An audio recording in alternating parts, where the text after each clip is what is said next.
From WXXI News, this is Connections. I'm Evan Dawson. We continue our series of conversations with your elected leaders now that Governor Kathy Hochul has put out her state budget, and it's up to the legislature to debate the budget, to iron out the edges, to change the priorities that they think should be changed, and to pass a budget, ideally, on time. At the beginning of April, we'll see. And this is our chance to talk at length to lawmakers about what they see in the budget, what they want prioritized, what they want removed, what their district supports, and what they support. And this is a chance to talk this hour to Assemblyman Stephen Hawley from District Number 139. It's a district that includes Medina in the west, Brockport in the east, Albion, Batavia, Leroy. Assemblymember Hawley, welcome back to the program. Good to have you, sir. It's great to be back on, Evan. I'm a little under the weather, as I indicated to your young lady that welcomed me, but I'll do my best. And we've had some rough weather over the last couple of weeks, haven't we? Well, look, you're under the weather. We've had rough weather. Everyone's under the weather. We're all under a very rough winter. So here's to better weather for you and for all of us. I'm curious to know, Assemblymember Hawley, how has your district changed during your tenure in the Assembly? How many years now in the Assembly? Too many to count. If you're a high school, graduating from high school, if you even know who your assemblyman is, and I'm sure that over 90% of all graduating seniors know that,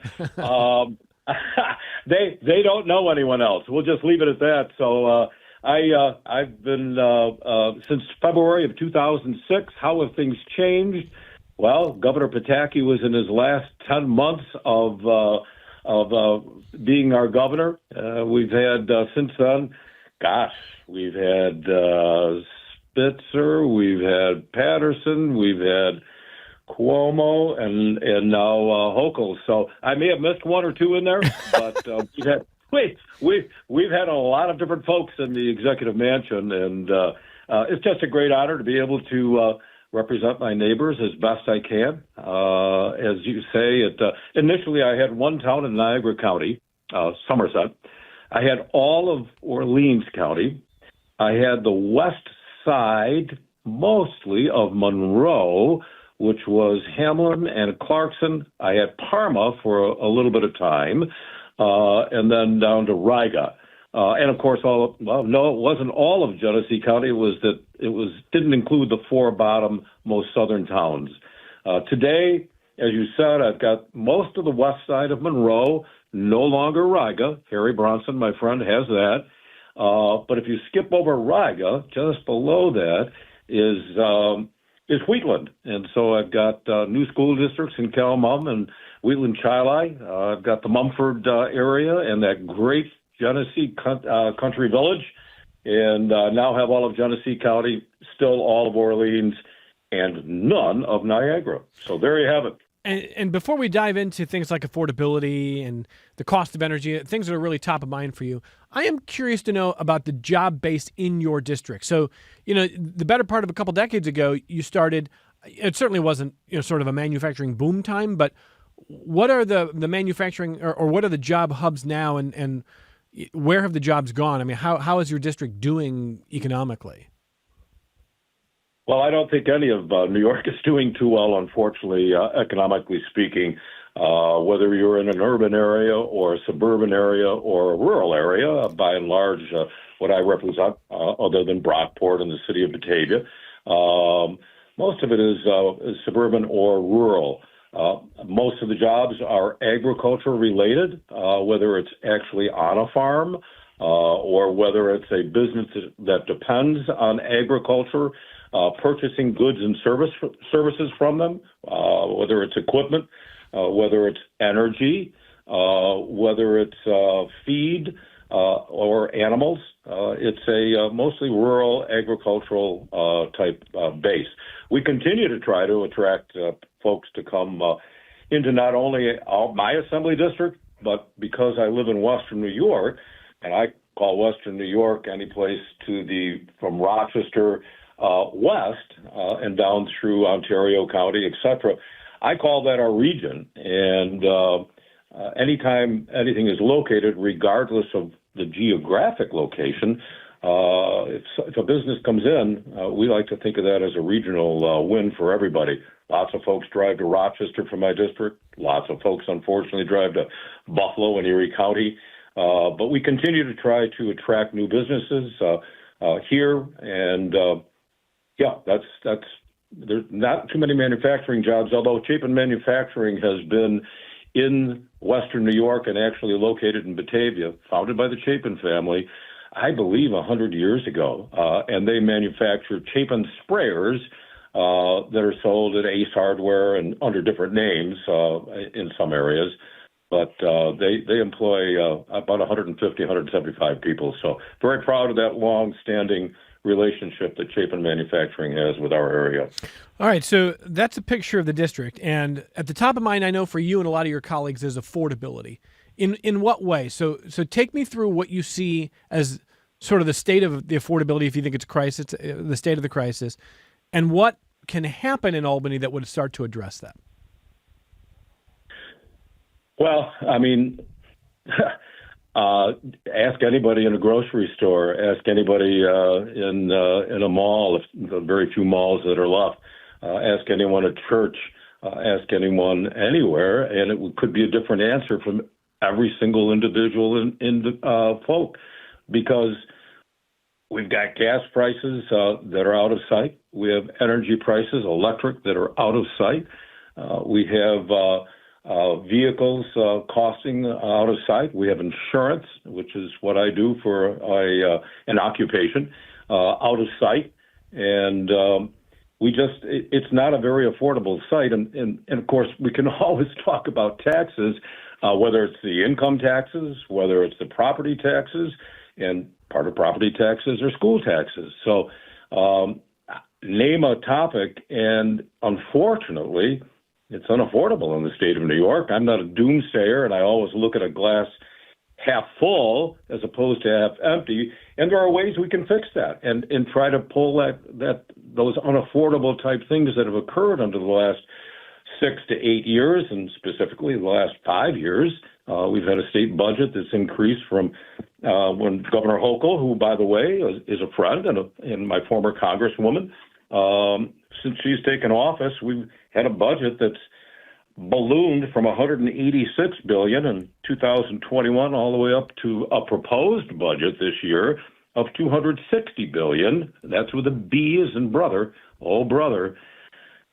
It's just unsustainable. We don't live that way as families or as businesses. If we don't have the revenue coming in, we don't create new ways to tax people to bring revenue in to support so many programs like Medicaid and so on and so forth. A lot of that energy bill, by the way, that we have is a result of taxes, and we ought to be returning excess monies held by the state of New York to taxpayers. So let's kind of go issue by issue with affordability. The governor has said this year that one way to make this state more affordable for New Yorkers is in insurance. She's talking about auto insurance, and she's talking about the parameters for which you can claim pain and suffering after an accident. And the governor says this state is basically too permissive, too broad with who can claim pain and suffering beyond basic damages in a car accident. And as a result, everyone's premiums go up. We've got some of the highest premiums in the country, and it's time for some reform there. Do you agree with her? I do. And so there I am. There are points of agreement. And one thing I would like to say is we need to start respecting one another, whether we agree with someone or not, whether it's in our church group, whether it's in a gathering that we have, whether it's political or anything else. We need to understand that it's okay to disagree, but we need to do it with respect. And so I've tried to do that over the 19 years or so that I've been in the Assembly. And as I said, my business, my occupation, I look at representation as an avocation, spending a good amount of time at it, but being a good delegator. Auto insurance premiums, oddly enough, I'm going to be calling people when you and I are done, have risen exponentially. And so I do agree with her. We've got rampant fraud, and she said that in her State of the State.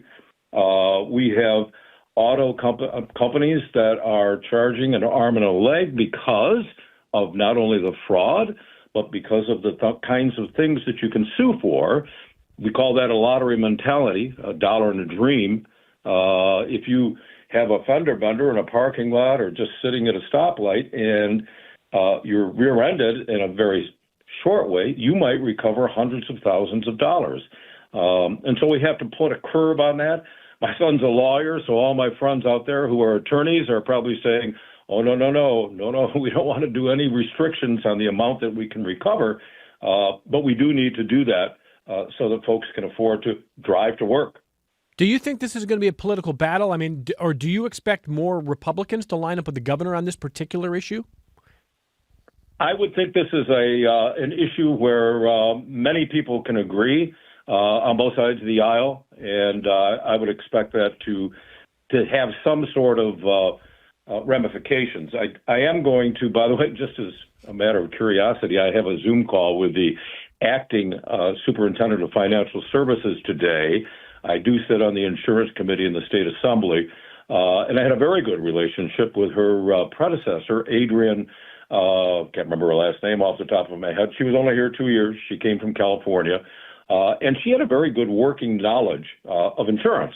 She helped to found an insurance company in California and came here to see how she could help what we were doing here in New York. So I'm looking forward to that. We've got the litigation reduction that she mentioned. We've got strengthening anti-fraud programs, and we have to certainly have some reductions in premium if you have a dash cam premium reduction if you've got a dash cam in your vehicle.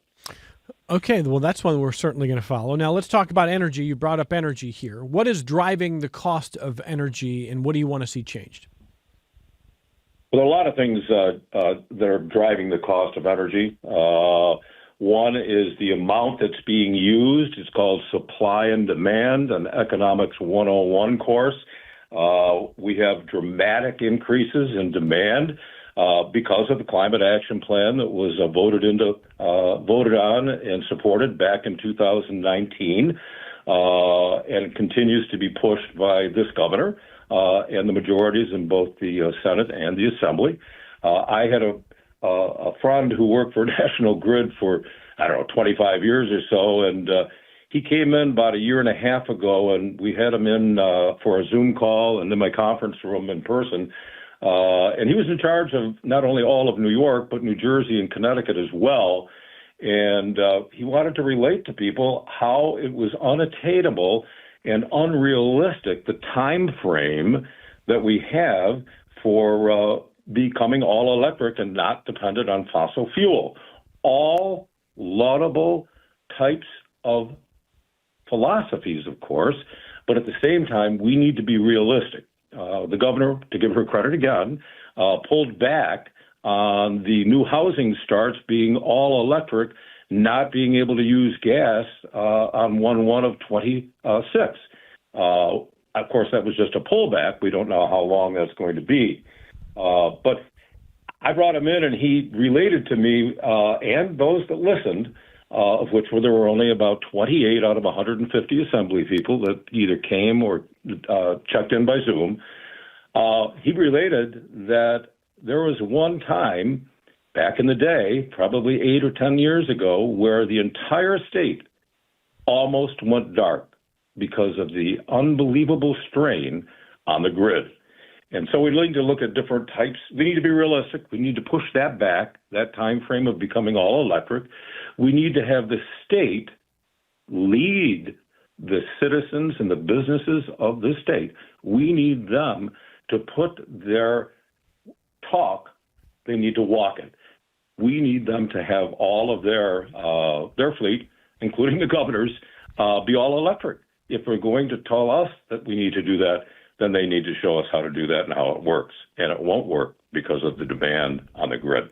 Well, you're certainly right that the governor has pulled back on the timeline, and that upset some people who have been, working towards what they would call cleaner standards in energy. And one of your colleagues on this program last week, Assemblymember Andrea Bailey, who you know well, said that, she thinks that that's probably related to the fact that the governor has a challenge from Bruce Blakeman this year, and the governor is reading the political tea leaves. Do you agree? Well, I think folks act differently. Some folks, I try to be the same representative year in and year out, day in and day out. But when you're talking about leading the state of New York, we've seen over the years folks change. And I'm sure Governor Pataki did it back in his day, but we've watched this occur since I've been there for 18 years or so, 19 years. I've watched the election years, every 4 years for governor, be a little bit different. And you referenced the state budget being due on April Fool's Day, April 1st. We'll do that tongue in cheek, of course. We certainly hope that for taxpayers that we set the example by doing what's constitutionally called for. We require our businesses and individuals to pay their taxes on time. We certainly should have a budget on time. So, yeah, I think people change at the state level and national level when it's an election year. And that's kind of sad because we ought to maintain who we are so that people who are looking to vote for us can see consistency and stability and not rolling with election year differences to get reelected. So. Okay. Well, here's another proposal from Governor Hochul. And she, in talking to our colleagues, Samuel King, among other reporters, said that some of her critics have said this is also a political calculation. And she said it's not. The governor said that the districts that have the highest number per capita of farms tend not to be big supporters of her. But she says it's not about politics. Our farmers are hurting. And the governor says a big reason our farmers are hurting is because of the president's tariffs. The governor wants to set aside $30 million to support New York farmers to help mitigate some of that. Hasn't exactly been spelled out how, but that's, perhaps to be worked out in future months. Would you agree with the governor that tariffs have hurt our farmers, and would you support a $30 million fund to help our farmers? I would support anything that would help to support farmers. I don't know if $30 million out of a $260 billion budget says much about her ability to care for farmers. Her congressional district, by the way, was largely like mine. It was largely small businesses and agriculture and ag-related business. And so she knows full well that that amount of money isn't going to do much. Whether it's the tariffs or whether it's the affordability crisis, the energy prices, the taxes that they pay. Right now, many farmers are talking about the fact that they pay fire fees on vacant land, and they would like to not have to do that. So there are a lot of things that need to be done with farmers, and that is take the taxes away, take the onerous mandates and fees away. They aren't looking for a handout. They're looking to be able to earn a living without excessive government interference in their everyday lives. Just briefly on tariffs specifically, do you think the new tariffs have hurt farmers? I think that probably have had some effect on them, yes. Okay. And when it comes to specific mandates and fees, you say that $30 million in a big state is not going to make a big difference. What would really help is reducing some of these mandates and fees. What are some examples? Well, I'm introducing legislation at the behest of a farm in western Monroe County, where there are different electric rates charged for farms based on either demand or a regular price by the electric provider. And so they're looking to have the same price rather than a higher on-demand price. And so that's one of the areas I'm going to be working on. And the taxes, we continue to ask for budgets that don't raise taxes. We've got a business tax rate that has now, it was temporary, a 7.25% business tax rate, and now it's extended through not just through next year, 27, but through 2029. And that happens an awful lot. Utility companies have a 2.5% tax rate that was done temporarily back in David Patterson's time, the former lieutenant governor that became governor, similar to this governor. And that's continued to be there. It was only a temporary tax. All right. And before we move on to public safety, which is another issue I know you want to talk about, I want to just ask you a little bit about taxes in general. Here's another area that I think you're going to side with the governor. I'm going to presume that you are on the governor's side when the governor says to her party, no to a super wealth tax this year. The governor says we don't need a so-called mega millionaires tax or a super wealth tax. A number of Democrats in Albany want that. I don't know if there's enough groundswell of support to try to get that passed.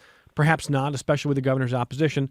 So I'm going to assume that you're with the governor on that. But I want to ask you, in your district, I don't know if there's a whole lot of people. There's probably not very many who would qualify for, sort of a super wealth tax. What do you think the rank and file citizens in your district would say about a super wealth tax?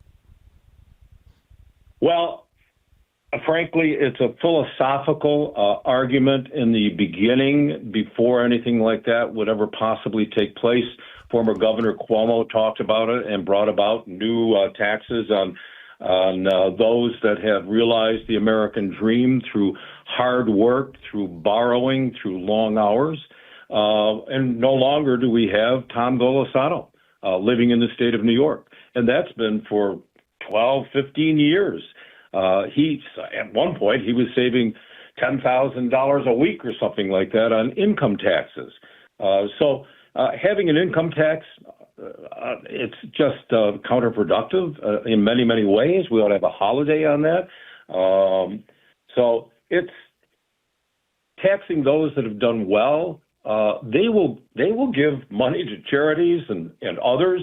Other organizations and individuals. I'm not one of those guys or gals, by the way, but I'm going to a function where a guy in the laundromat just said to me, hey, if you're not doing anything Saturday,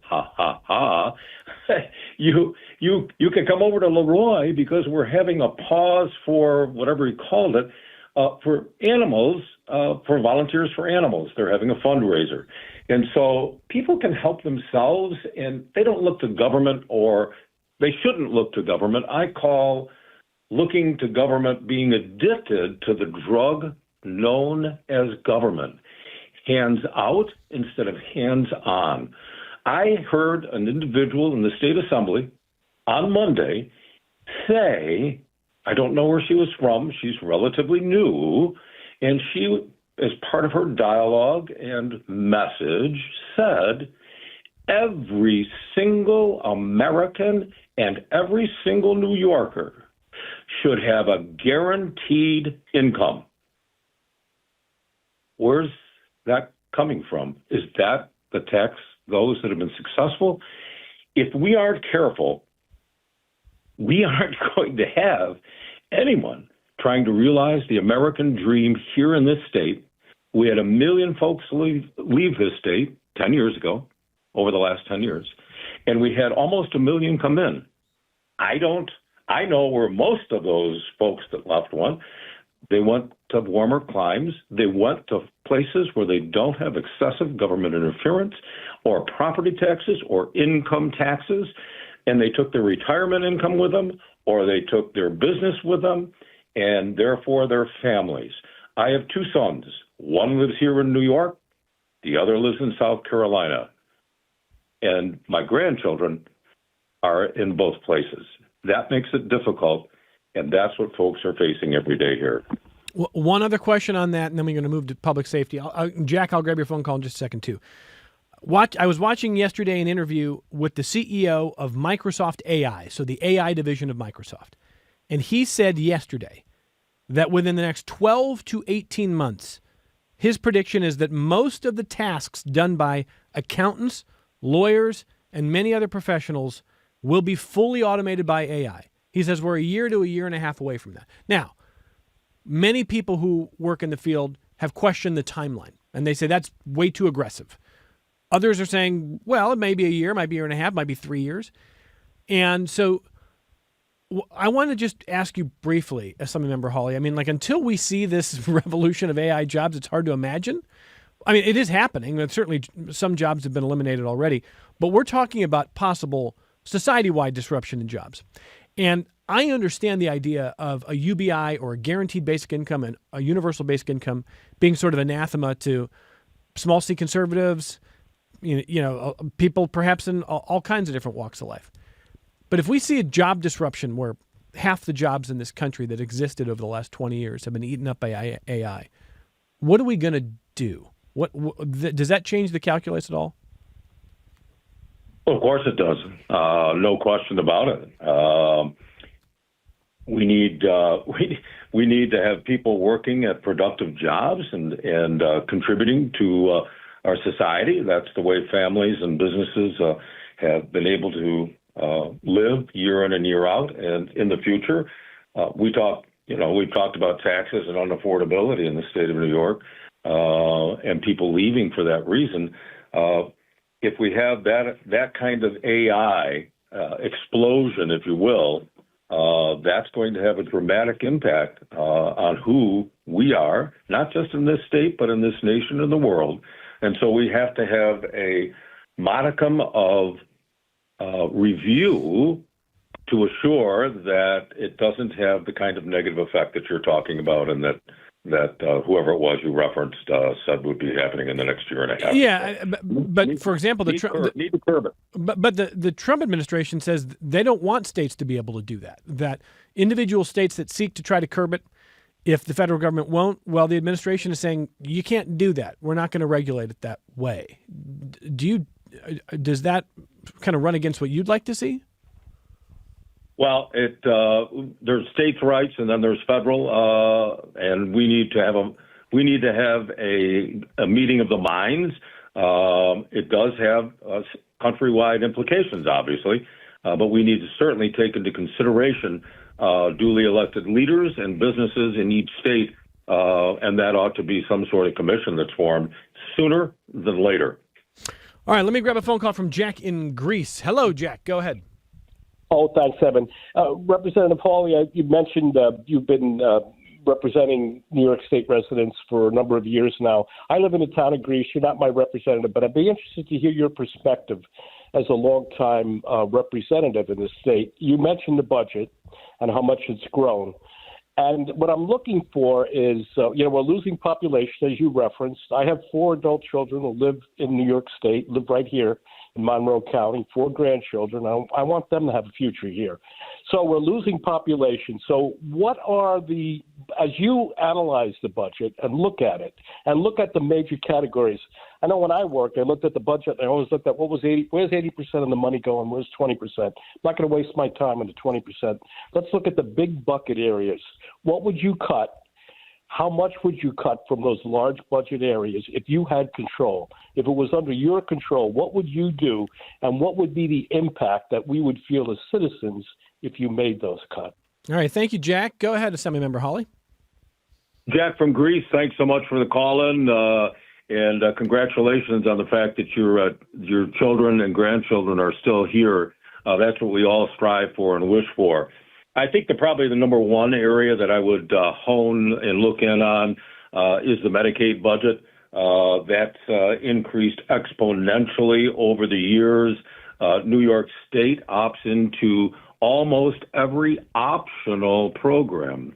The federal government tells each of the states, in essence, what you have to provide for in the Medicaid program. And then they give you some other options, like an a la carte menu at a restaurant. And, of course, just like an a la carte menu at a restaurant, if you want a vegetable, you have to pay for it.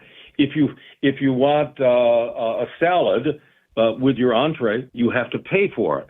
And so the final bill, unlike a restaurant that you might go to where you always get fries and a salad, becomes a great deal more. And so the Medicaid budget, with all the optional programs, has ballooned just unbelievably over the years. It's almost half of our $260 billion budget. You can't continue to be all things to all people. You have to use common sense, and you don't need to continue at the rate that we've done over the past number of years. The total Medicaid spending this year, for instance, comprised of a lot of optional programs. We have $122.6 billion out of $260. our Medicaid program is larger than Florida and Texas combined, and each of those states by themselves, each state has more population than we do in the state of New York. The state share increases 10% year after year after year, and since this governor has been in, it's increased by 75%. And by the way, when you look at your county tax bill, and I'm a former county legislator, your tax bill from the county is 80 to 90% because of mandates by the state of New York, primarily Medicaid. And so it's a very, very it's a tough area. And if you had to pick, I mean, there are thousands and thousands of programs that are supported, good programs that are supported by Medicaid. But as I said, we can't have that type of spending continue unabated. Okay. We need to look at it depth. Assembly member, $122 billion for Medicaid. What should the number be for Medicaid? What's that again? If it's $122 billion now for Medicaid in this state, Yep. what should the number be? Well, as I say, you can't just pick a number out of the sky. You have to look into the programs that are offered, and then and take a look at which ones you can continue to do, and those that you can't continue to do. And I mean, God, it would take months and months to take a look at it. But that kind of spending and that type of increase cannot go on unabated. Okay, and as you know, a lot of people in your district rely on Medicaid, so. To the idea that it is like an a la carte restaurant and we're just taking everything, what are a few of the specific examples? Again, I don't need like a full list or a full expenditure list, but what's an example of a Medicaid service where you go, there's no reason Medicaid is paying for this? What is it? Yeah, well, again, I don't have any of those programs in front of me, so I can't come up with anything right now, and that sounds like a typical politician, doesn't it? Well, cut the spending, but where are you going to cut? I can't identify it. But I can certainly get back to you, and we could have another program where I could come up with some of those. You know what? In the future, let's do that. I mean, I'm not trying to do a gotcha here, Assembly member. I think you know us well enough. I'm just curious to know because I think I certainly understand when people look at the overall Medicaid budget, and then to your point, they look at Texas, they look at Florida, they look at other states. It's tempting to say that's outrageous, but I think it's also instructive to say here's where it's outrageous. So on a different day, let's talk about that. Let's dig in, and we'll do that on a different day. We have to take our only break of the hour. We'll come right back with Assemblymember Stephen Hawley from District Number 139, and we've got questions about public safety and more questions from the audience as well. We'll come right back on Connections. Support for your public radio station comes from our members and from Mary Cariola Center, proud supporter of Connections with Evan Dawson, believing an informed and engaged community is a connected one. marycariola.org. And Excelis Blue Cross Blue Shield, working with members to find health coverage for every stage of life, helping to make care and coverage more accessible in more ways for more people across the Rochester community. Details online at excelisbcbs.com. This is Connections. I'm Evan Dawson. Assembly member Stephen Hawley is joining us from District Number 139 as we talk about not only the governor's proposed budget, but the priorities that the Assembly members and the New York State senators who are joining us these weeks, what they would like to see happen this year. And near the top of your list, according to your office, is public safety, Assembly member Hawley. So tell me about the issue of public safety. What's going on in your district and what do you want to see? Well, it's not just my district. Everybody represents in the assembly roughly 133,000 folks. And so that's who we look to first because that's who sends us to Albany to represent us. But it's also, we're New York State representatives. So it's not just a per district thing. And sometimes we forget that. We need to think of the entire state and the ramifications and implications, both positively and negatively, on the state of New York. But public safety has been an issue, as we all know, since we passed, which needed to be done, bail reform. But just like so many other things, and when I sat on the Genesee Valley BOCES Board of Education, I remember an issue down in Long Island where a school district had a great deal of money not showing up, was missing. And so they had to call in auditors, and the state of New York, because of that one instance, went overboard and required every school district to have not just have one auditor, but to have an additional expense of an outside auditor. So just like bail reform needed to be done, they went overboard, and the state did. I say they, those that supported the bail reform in its entirety. It doesn't allow judges any discretion whatsoever in terms of dangerousness to society. And that needs to be looked at in depth and needs to be changed, because that's who we are. There need to be repercussions for bad behavior, and not just a slap on the hand. This is very, very. The message that's sent to people is you can pretty much do anything you want to, including some serious things, and there won't be any repercussions. So we've gone too far. We need to rein that back in and have some support for law enforcement more than we do right now, and look at some bail reform of the bail reform, if you will. Is there political momentum for what you're describing? Well, I think that probably there will be to a certain extent because it's a gubernatorial election that you referenced earlier. So we'll see. We need to expand mental health units to get folks that need mental health care. We need to install more platform barriers at 85 additional locations across the state. We need to maintain enhanced police patrols down in New York City. And we need to ensure that handguns can't be converted into automatic firearms. I mean, those are just not our things that we need to do. But we also need to support the Second Amendment of the right to keep and bear arms should not be infringed upon. So that's gone too far. Guns don't. We've had this discussion before. Guns don't pull that trigger by themselves. It takes a person who wants to do harm to someone else to pull that trigger. And many of them are illegal in the first place. So. Well, you have long advocated for gun rights for New Yorkers, for expanding gun rights. You've been a critic of the SAFE Act, for example. I want to listen to a short compilation of sound that we have here on the subject of gun rights. President Trump has also long said that he supports expanding gun rights. And in the first half of this short clip, you're going to hear some of the president's remarks about the Second Amendment over the years. And then at the end, you're going to hear the president explain that Alex Preddy, who was killed by ICE in Minneapolis, should not have had a gun on his person, and that was a problem, even though Preddy had a legal concealed carry permit. I want to listen.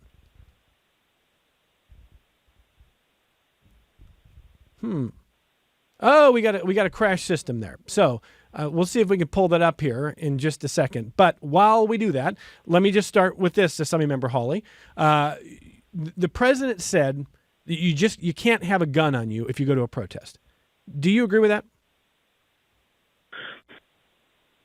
I think that anybody that goes to a party is creating a party foul if they're carrying a loaded weapon, and in this case, 2 full magazines full of ammunition. What happened is absolutely inexcusable.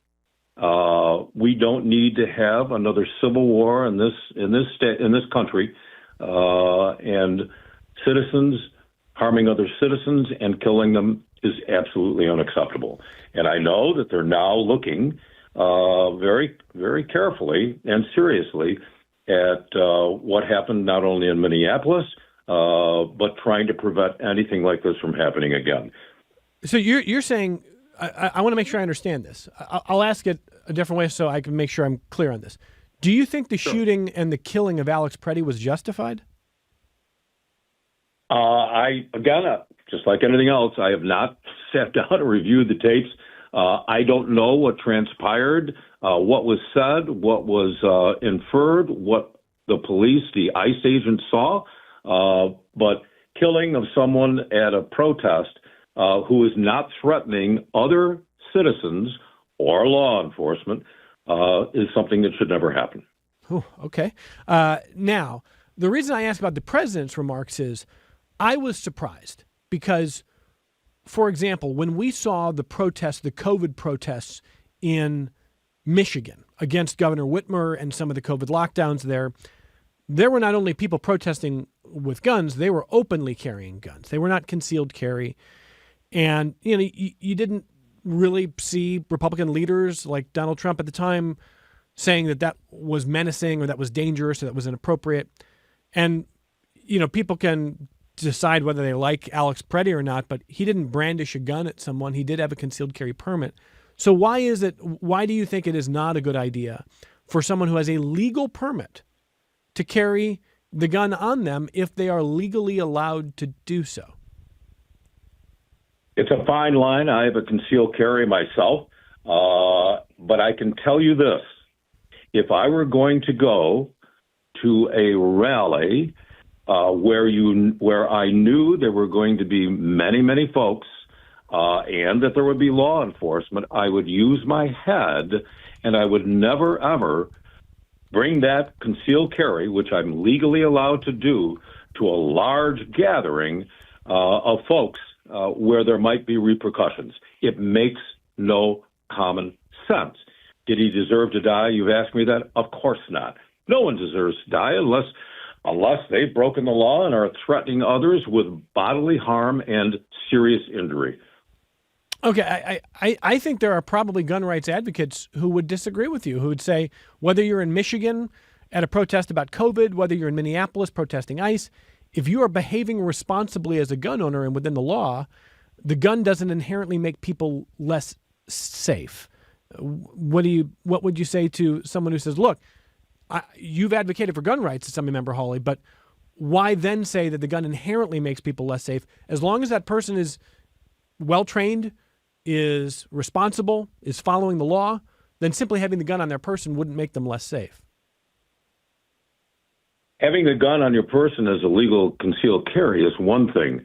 When you carry it to and I went through this before just a moment ago, when you take it to a party, that's a party foul, and there were 2 loaded magazines in his book bag, as I understand it, and that's just irresponsible. And to pull it out if he pulled it out of his pocket, that could be construed as being menacing, and that's where you draw the line. Okay, and so, for example, in Michigan, where we saw people openly carrying, protesting Governor Whitmer, you would also say that that's over the line? It would seem to me that would be, yes. Okay. But if they're not being threatening, then so be it. That's their right. And my sister lives in the state of Wyoming and Casper, and they have open carry. Everybody can. So the death rate out there, and we've had this discussion as well, from guns is far less per rata than it is here in this country. All right. So let's talk a little bit about what's happening in your district, because Gary writes, and actually a couple people writing and asking, if ICE is operating in your district. And of course they are. In Batavia, for example, there's a facility there where people who are detained might be taken to Batavia. We've seen people from Rochester taken to that facility. So ICE is certainly operating. Are you comfortable with what ICE has been doing in your district?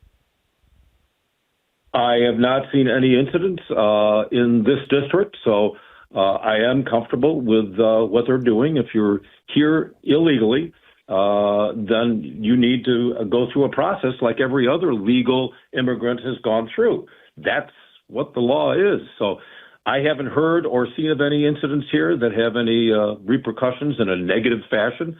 So in that case, I'm good with it. Okay, and how do you feel about the facility in Batavia? Do you think everything's being run well there from what you understand? From what I understand, yes. The facility was put in, I'm thinking, more than 25 years ago. It's called the Buffalo Detention Center, if you will, but it's actually in Batavia, just off the thruway, interchange in Batavia. So, I think everything's fine there. I haven't heard anything to contrary. I think I would.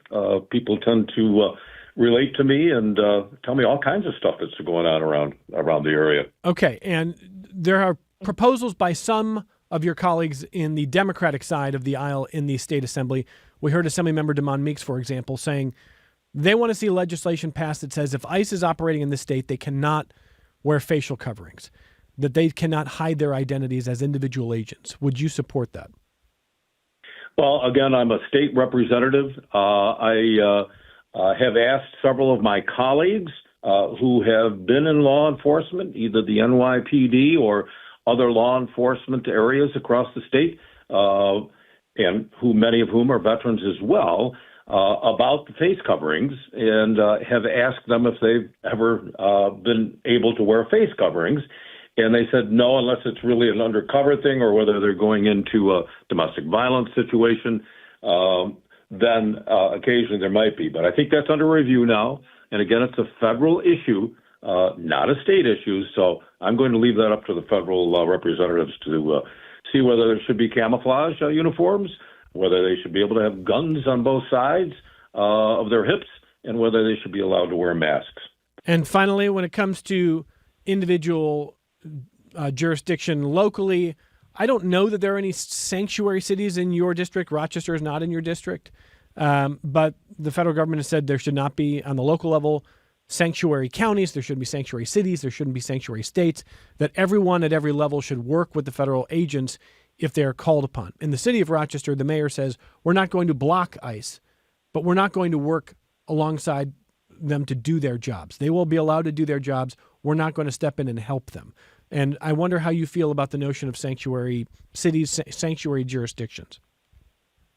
I'm in favor of every organization being able to, whether it's federal, state, county, city, village, I'm in favor of all functions of governance being able to work together in a cooperative way so that not only are we safe, but we have budgets that are responsible, that we have studies that go on.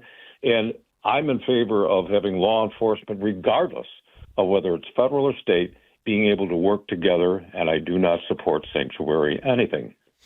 All right, so that's where we are on ICE. Let's get some more feedback. MJ writes to say, as a small business owner, MJ says, as a struggling small business owner, we're often caught in the middle here, often needing assistance with healthcare costs, yet frustrated with increasing costs, such as increasing minimum wage and a whole host of policies for workers that we are forced to pay, such as sick leave policies, etc., all on seasonal employment. I despise the statement that if we can't take on all these costs, we shouldn't be in business at all. If that's the case, all we'll be left with in this state is Walmart and other change. Beyond frustrating, as when we go to the voting booth, any vote seems to be against us. That is from MJ. What would you say to that, Assemblymember Hawley? I feel your pain as a businessman myself, and it doesn't matter what type of business you're in. Small business is the background of every single area of the state of New York. And we need to be supportive of it. We need to not make it more difficult to make a profit so that we can pay our help. Mandating what employers have to pay to their employees is absolutely counterproductive. When we started talking about the minimum wage here a number of years ago and increasing it dramatically and exponentially, of course, when you do that, then everyone else that's in the chain of being an employee says, what about me? And so it's really counterproductive. That ought to be up to employers to be able to decide what employees are going to be paid depending on their expertise, depending on their education, depending on their years of service, and so on and so forth, so that people actually want to improve themselves and the business that they work for. Should there be a minimum wage? Of course. I grew up on a farm just outside the city of Batavia. We had an upland farm. We had chickens. We were the largest white Leghorn chicken farm up east of the Mississippi. We raised hogs, and we worked long and hard hours. And I can tell you that our farm actually got split and taken by eminent domain by the New York State Thruway back when that went through. And I used to have my friends from school were just outside the city of Batavia who always wanted to come out and work for minimum wage, whether it was baling hay, baling straw, whether it was actually pitching manure, Evan. And some may say that I'm still pitching manure. You set yourself up for that, Assemblymember. A little tongue in cheek. But yeah, we need folks that can have a minimum wage, but that's to start, and it's to supplement and to earn your way up as you move along through life's employment process. Okay, fair enough. So briefly, if the minimum wage is too high right now and too onerous on small businesses like MJ's, what should the minimum wage be? Well, the minimum wage ought to be what an employee. employers ought to be able to pick it. Yes, there needs to be a ground level. This is 2026. I can remember we were paying our employees $17, $18, $20, $22 an hour in my business, and then the minimum wage slowly but surely went up, and you could flip burgers for $15 an hour minimum wage. It takes away the incentive, really, to try to strive to do better. So I don't think there's a specific, I can't come up with one off the top of my head, maybe $8.73. I don't know. That's kind of an interesting question. That's very specific, $8.73. Yeah. Last 30 seconds, Gregory had emailed asking if you think RG&E and other utilities have been a problem when it comes to energy. And that's a complex subject. We only got about 30 seconds, but how do you feel about the work of the utilities like RG&E and others? Well, their hands are pretty much tied, just like many other businesses in this state, with overregulation and manipulation and fees and so on and so forth. I've watched. I don't happen to have RG&E, I don't believe, anywhere servicing in my district, maybe in Leroy. Not sure Bergen has their own. So they've been trying to work a little bit better and be more responsive. You blame the conditions they're working in, though, more than the utilities themselves? What's that? You blame the conditions, like the state working and sort of the business environment of the state more than the utilities themselves? Yeah, yes, I do. Yep. All right. Assemblymember Stephen Hawley, District number 139, a little bit under the weather and stepped up and still coming on the program. We appreciate it as always, sir. Let's come back and talk soon. We always appreciate it. Fine. Thanks so much, Evan. Have a great day. Great day, everybody else. God bless America. Assemblymember Stephen Hawley. More connections coming up in just a moment.